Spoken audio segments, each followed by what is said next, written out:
croyez-vous qu'on a fait socialement tout le débat nécessaire? Moi, comme législateur, là, quand on va écrire avec le ministre, là, puis les autres collègues aussi, collègues féminines, mais on va avoir le crayon nous aussi sur des droits des femmes.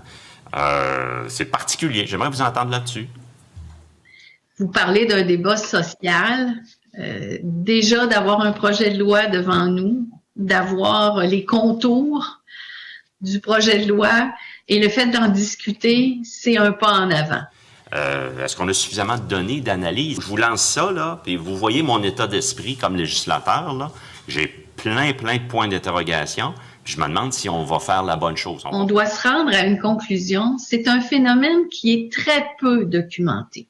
Parce que malgré toute la bonne volonté du monde, malgré tout le travail de recherche, ce phénomène-là est un phénomène qui n'est pas documenté, qui se passe bien souvent entre quelques personnes. Mais, et je ne sais pas si Madame Julien a des commentaires, mais vous répondre de façon scientifique sur l'ensemble de vos préoccupations qui sont aussi les nôtres, on en convient, c'est extrêmement difficile. Oui, je peux peut-être ajouter, au regard des recherches, effectivement, vos questions sont tout à fait légitimes et les recherches qui sont menées sur le sujet sont très embryonnaires et tout particulièrement au Québec. Bien sûr qu'il y a quelques études empiriques qui sont réalisées, mais les échantillons sont bien sûr de très petite taille. Alors, dans quelle mesure on peut généraliser sur la base de ces études-là, c'est vraiment, faut vraiment agir avec prudence.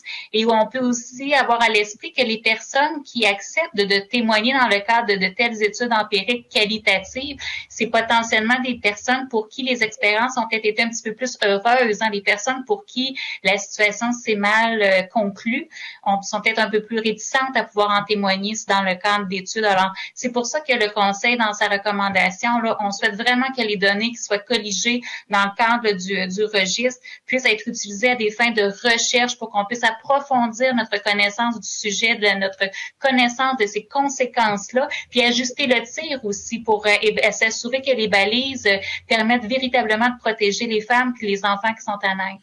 Et puis, votre comité d'éthique, vous le voyez national et intervenant concrètement ou uniquement une fois pour énoncer les grandes lignes directrices?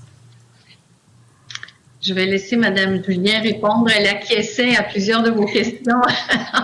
Suivre l'évolution au Québec parce qu'actuellement, on en a aucune idée, mais on sait quand même qu'il y a un certain nombre de femmes en Colombie-Britannique et en Ontario qui agissent comme mères porteuses.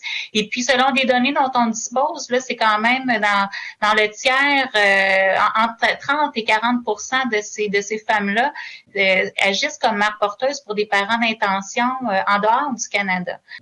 Agissent comme mères porteuses pour des parents d'intention en dehors du Canada. Alors, de façon plus générale, le Conseil salue la volonté du gouvernement d'encadrer les projets de maternité pour autrui. Considérant que le phénomène existe au Québec, le gouvernement doit donc baliser les pratiques afin de respecter la dignité, l'intégrité, la santé et la sécurité des femmes, de même que l'intérêt des enfants. Je pense notamment à celle qui vise à s'assurer que la femme qui accepte de porter un enfant pour autrui soit âgée d'au moins 21 ans, que cet acte soit fait par altruisme. Le Conseil estime cependant que l'encadrement des projets de maternité pour autrui devrait être renforcé. Premièrement, le Conseil recommande d'exiger que seules les femmes qui ont une expérience d'accouchement puissent porter un enfant pour autrui. Deuxièmement, le Conseil formule des recommandations en vue de mieux accompagner la femme qui accepte de porter un enfant pour autrui, de même que les parents d'intention. Le projet de loi prévoit que les deux parties doivent rencontrer séparément une ou un professionnel habilité à les informer sur les implications psychologiques et les questions éthiques de la maternité pour autrui. Elles doivent obtenir une attestation signée avant d'entreprendre une convention notariée.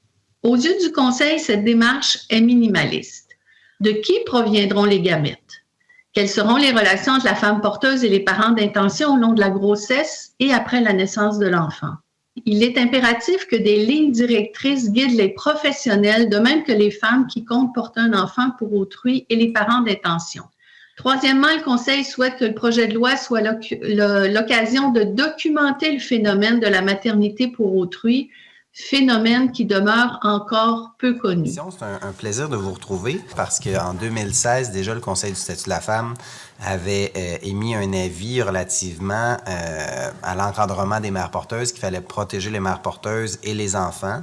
Et vous formuliez une série de recommandations qui ont inspiré notamment, entre autres, la rédaction du projet de loi. Le Conseil recommande à la Commission des institutions de modifier dans le projet de loi l'expression violence familiale et de la remplacer par violence familiale, conjugale, sexuelle, physique et psychologique.